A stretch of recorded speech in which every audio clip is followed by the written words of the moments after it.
C'est sa première prise de parole depuis la chute de Kidal.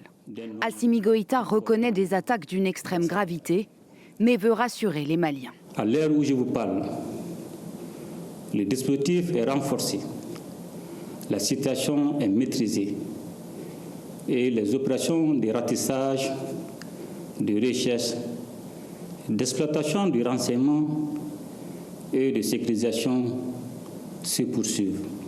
En parallèle de cette apparition, la chaîne de télévision publique malienne ORTM a diffusé ces images où le chef de la junte militaire apparaît au chevet des blessés des attaques menées samedi dernier à Kati.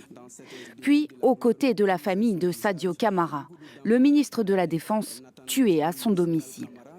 Autre séquence ici, en présence de l'ambassadeur russe au Mali, une opération de communication après 3 jours sans apparition du chef de la junte pour montrer qu'Assimi Goïta est sur le terrain et travaille à la sécurisation du territoire. De leur côté, les Russes montrent aussi qu'ils n'ont pas complètement abandonné leur allié malien.